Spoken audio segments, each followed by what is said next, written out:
Thank you. We just did a roll call and we confirmed that we are all here. We'll call the meeting to order here at 5:30. Okay, and we'll begin with the public forum portion of the meeting. This is when we invite the public to address council. When you address council, we ask that you provide your name for the meeting record. Speaking time will be limited to 3 minutes. If there's any business after those 3 minutes, we'll advise council to work towards a resolution. So if anybody's here from the public to address council, now is your time. Not seeing any movement here in house. Anybody online? Not seeing any movement online, so we'll close down the public forum portion here and move down to agenda item number 3, which is the setting of tonight's agenda. Had the agenda, it's been unchanged since Thursday. But now would be the time to pull items from the consent agenda for discussion, or whatever the case may be. Any movement there? All right, then we will call for a meeting to approve tonight's agenda. Motion's been made and seconded to set the agenda as written. Any other discussion? Hearing none, all in favor say aye. Aye. Any opposed? All right, agenda is Who first and who seconded? There were a lot of them. second by Evers. Thank you. Sure. Okay. Are they gonna? All right, Contempt. moving down to the consent agenda here. It contains the meeting minutes of March 2, Resolution 30, which is a step movement for Aaron Klaus, Resolution 31, which is a step movement for Jared Lund. Resolution 32 is approving additional transfers. Resolution 33 is approving easement acquisition for a permanent utility easement at 2715 Lincoln Avenue West. Resolution 34 is accepting a quote from Dingus Fire Company for fire turnout gear. Call for a motion to approve tonight's consent agenda. So moved. Second. Motion was made by Howard, seconded by Evers to approve the consent agenda. Any other discussion? Yeah, just on the approving additional transfers, is that the consolidation where we're just getting rid of one of those? Correct. This is to close out the utility reserve fund, based on our previous discussions over the last year and a half. Okay. Yep. Yeah, all right. That's it. Cool. All right, thank you for that clarification. That is important. All right, got a motion and a second to approve the consent agenda. Any other discussion? Hearing none, all in favor say aye. Aye. Any opposed? All right, consent agenda carries as written. Moving down now into discussion items. So we're going to be going through the public hearing process on the updating of the fine and fee schedule. If you guys remember, last 2 weeks ago, there were a number of items that required some adjustments to our fine and fee schedule. So we'll go through the public hearing process on those and start with staff reports. Thanks. So the following adjustments have been made to the fine and fee schedule. One you'll see in Appendix A. So this was a typo on my end. I'm glad Dave Irvin caught it.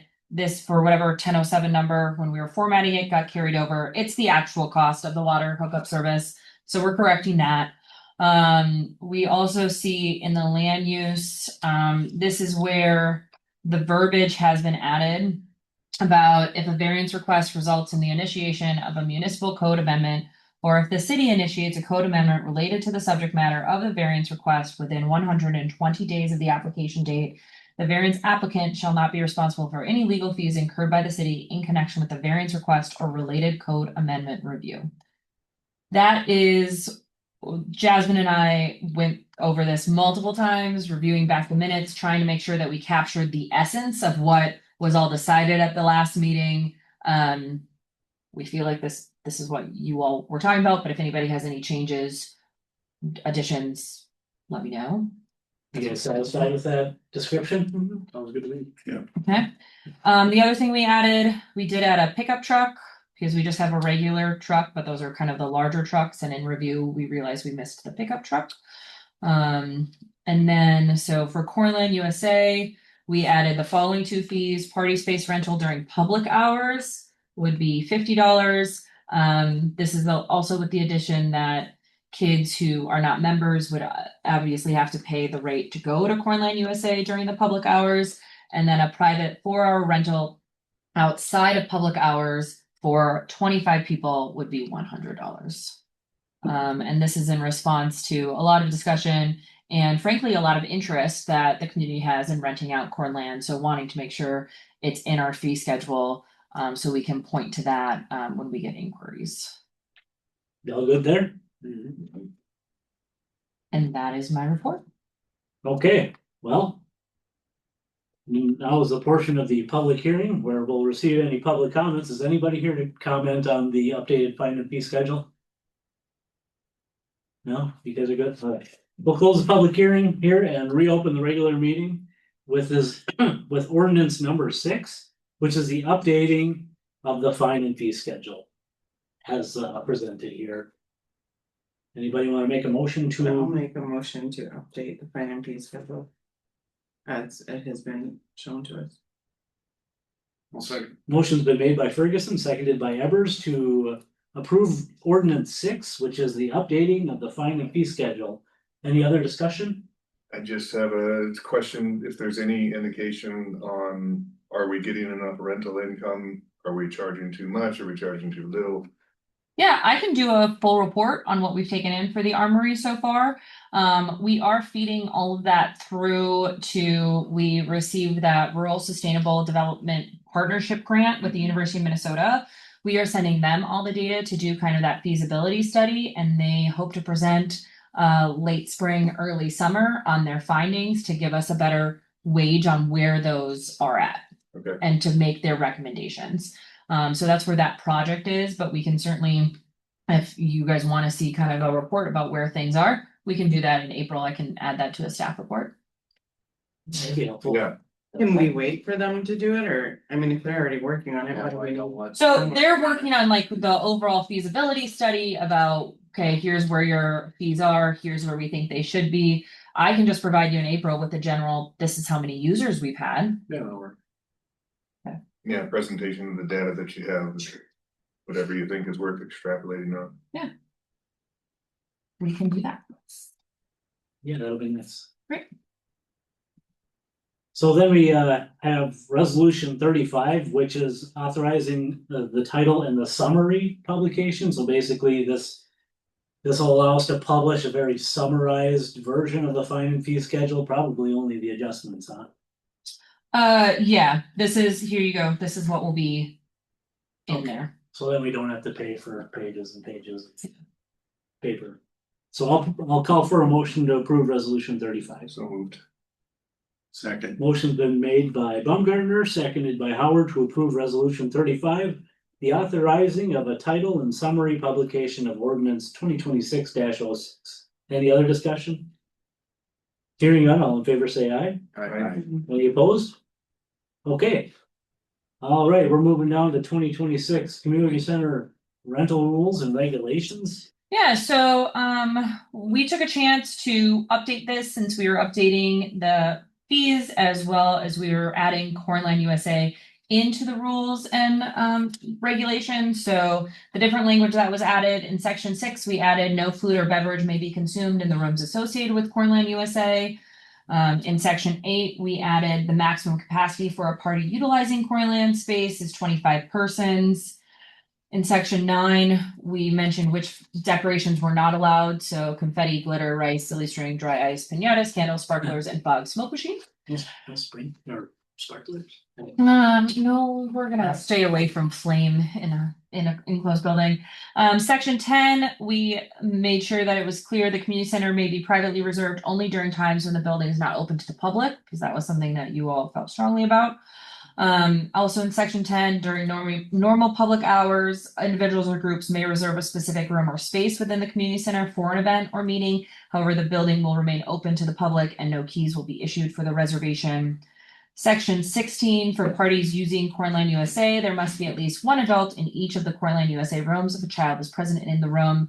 And then in section 20, just kind of a restatement, alcohol is not permitted at events that are utilizing Cornland USA spaces. So those were the sections that were added. That was the exact language that was added. The rest of this stays the same from what it was previously. Everybody good there? Anything people feel I missed? All right.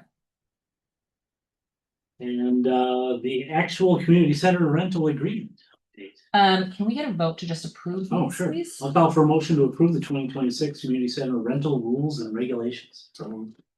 Second. Motion's been made by Baumgartner, seconded by Evers to approve the 2026 community center rental rules and regulations. Any other discussion? Hearing none, all in favor say aye. Aye. Any opposed? Okay, motion passes. Yeah. Along with really the only change that Pam and I discussed for the community center rental agreement is we'll actually be listing out in number 1 all of the spaces that they're renting to make it clear about, is it Cornland USA, is it the gym, is it the kitchen, is it the ping pong room, what have you. So we will, we have this as a fillable PDF, so it's really easy for us to respond to rental requests. And so we will just make that a big blank space where we can type in the names of the rooms that this rental agreement authorizes them. We update the fees that are required, the additional fee if they overstay their allotted time, their security deposit. The waiver that Pam talked about is indeed in here already for those users who use the space.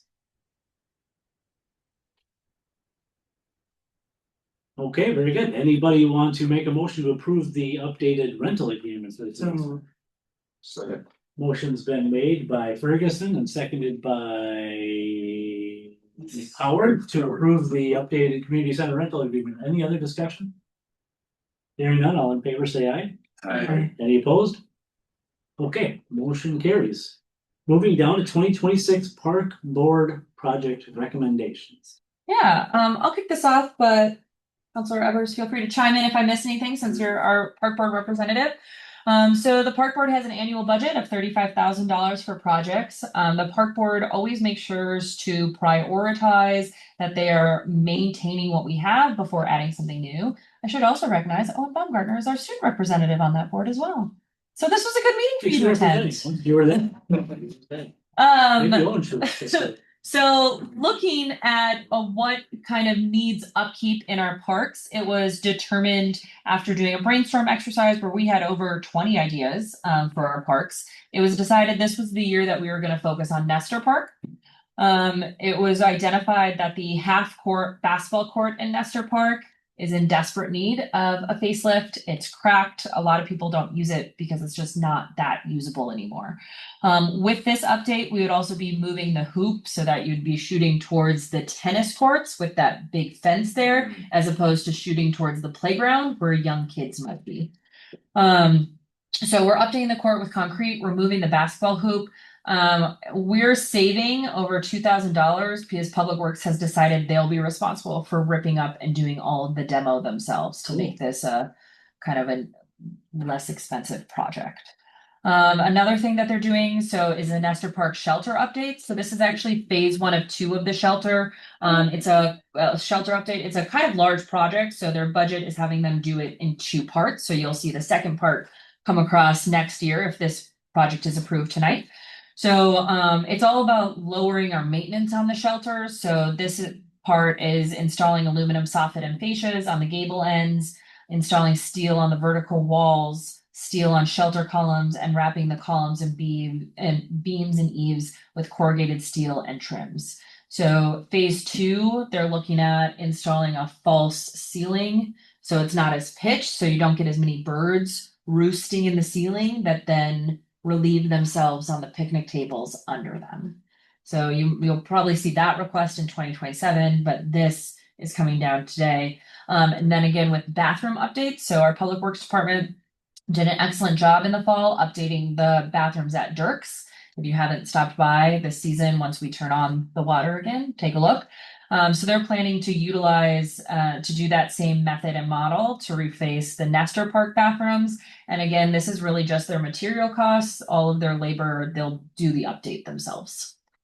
And then with any remaining funds, it'll probably be put towards clay for some refreshing of the fields at JC's and Dirk's Park. I got a question. Yeah. On the Nestor Park shelter, I'm probably just not understanding right. But okay, so next year you want to put in a flat roof in there so we don't have birds roosting. But I thought I heard that you want to put some. These are on the outsides. The outside, like steel gables on the outside of the shelters and the columns and the beams. Alright, so we're not putting anything No. above where that flat new No. roof No. would be next Oh, year. we're not Okay. doing No. anything. Okay. We're not doing anything that would be rendered obsolete next year. Yeah, that's what I meant. Correct, Yeah. correct. This is the right Yeah, we- phase. Yeah, we talked about this. This is the right phase to do this year, and then next year, do the other parts of the project. Yeah, there's a ton of discussion and, I think over 2 or 3 meetings even. And, a lot of due diligence was done with getting different quotes and stuff like that, so, Good, good. yeah, I'm happy with the recommendation. Being a representative, so. Good deal. All right, I'll call for a motion to approve the park board project recommendations for 2026. So Second. Motion's been made by Evers, seconded by Ferguson to approve the 2026 park board project recommendations as presented here. Any other discussion? Hearing none, all in favor say aye. Aye. Any opposed? Okay, motion carries.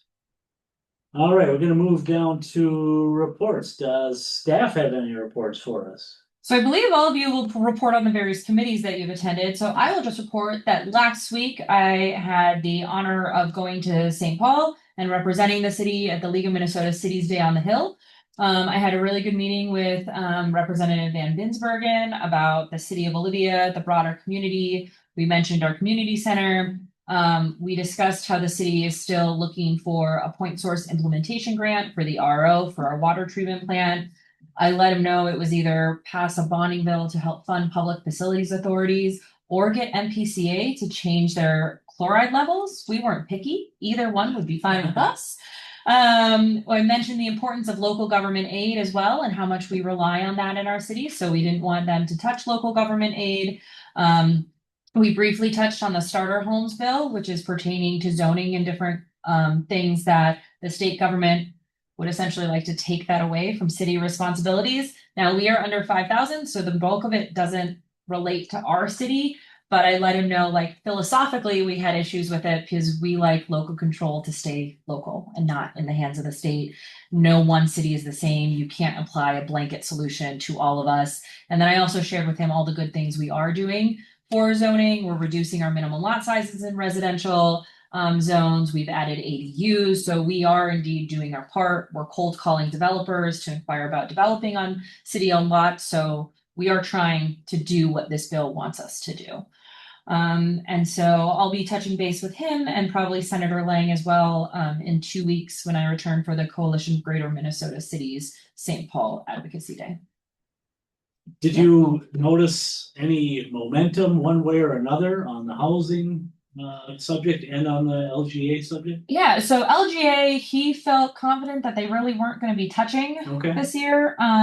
The starter homes, the League of Minnesota Cities has kind of backed off in their strong advocacy. They're pretty neutral about it. They're not advocating for or against it this part.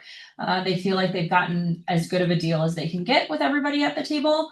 But a lot of the cities in the room on the morning presentations were going to be pretty vocal about saying, please don't pass this. But the legislative panel that morning seemed to indicate that the pressure was on to pass some form of housing bill.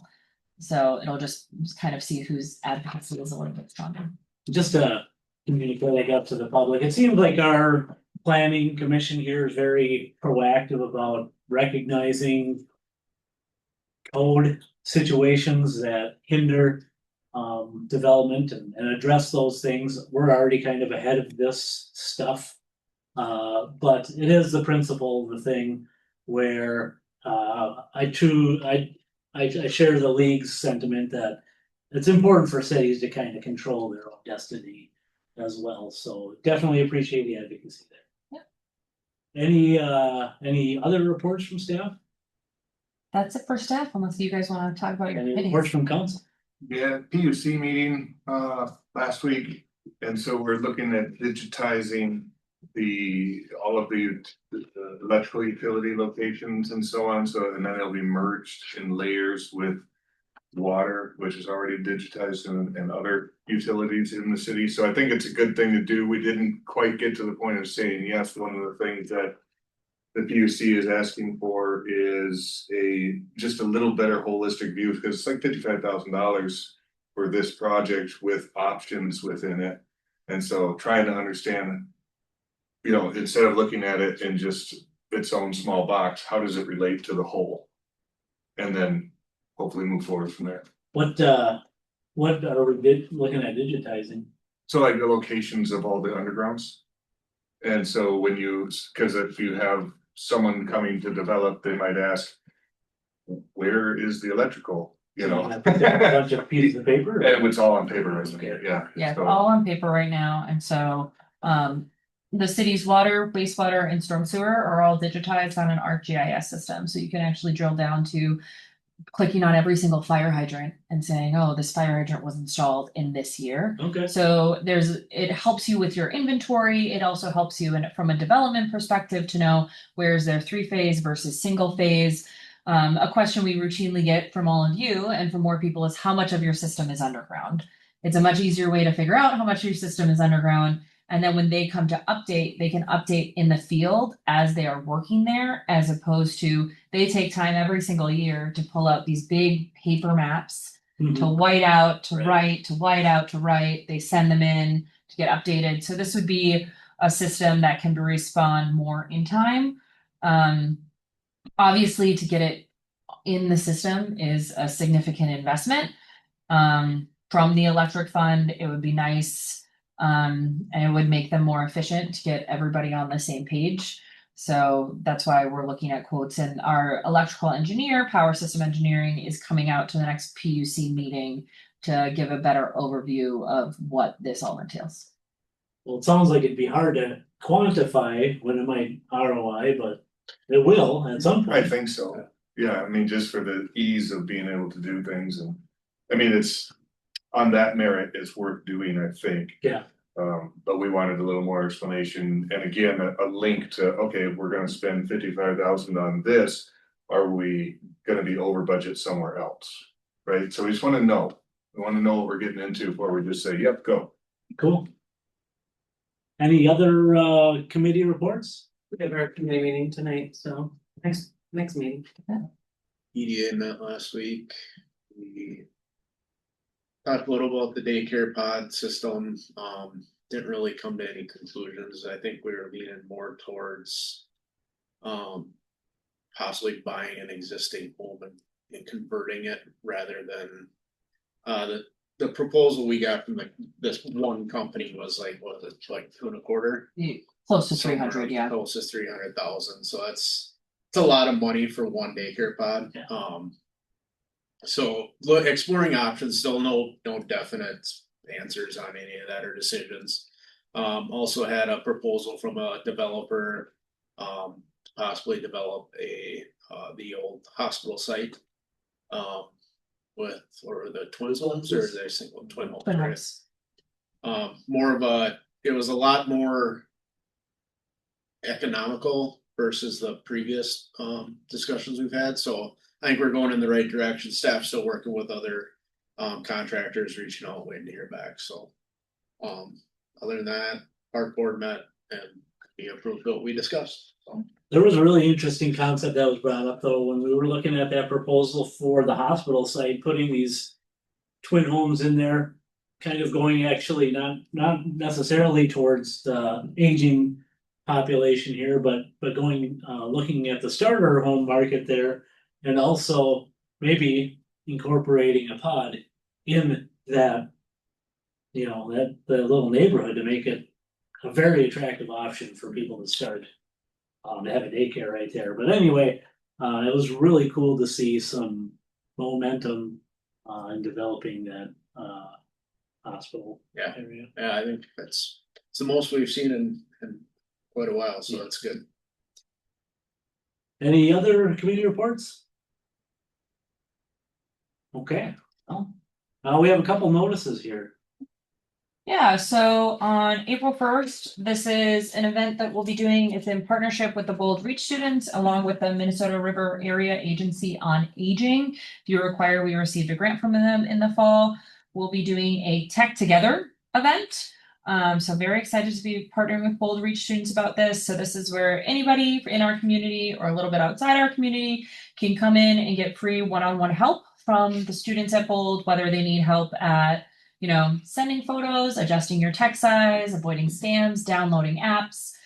They can come in and chat with people who are probably a little bit more comfortable with the technology, be it computers, tablets, cell phones, from 11:30 a.m. to 12:30 p.m. on Wednesday, April 1st. And retirees, take special note. It appears there's coffee and conversation. Yes, exactly. There will be coffee. The grant is helping us cover coffee expenses and things like that. So we're excited to see if there's a community response and if this could be more of a quarterly thing or twice a year thing as a way to get people together. And then on April 6th, we will be having a work session as requested at our last meeting to further discuss the technical rescue team. And what kind of the future of the city support looks like for that team. So that'll be happening probably after the meeting, unless people feel really strongly that they want to get here earlier. After the meeting Start starts. after. Great. If we can keep the agenda light. We can try. I want to piggyback on this tech together thing. Just let everybody know that you are being targeted by bad actors all the time. I just caught wind of attempted fraud attempt today. That was internet based, and there are people who, we have our jobs. There are people whose job it is to scam you out of your resources. So be vigilant and don't trust people that you don't know. Assume it's a scam until proven otherwise is basically the mindset. Yeah. Absolutely. And then there's one more. Can you hold that up? I forgot to say. Okay, April 4th. Saturday, April 4th, there will be an Easter breakfast. It's a Saturday morning, and it's going to be at the community center. It's free pancakes, free will donation for adults, pancakes and sausage. It'll be open during the hours of Cornland, so definitely welcome to take in Cornland at the same time as well. After you wash syrup off your fingers. Oh yeah, good call. Don't the scarves won't go up the wind tunnel. Exactly. All right.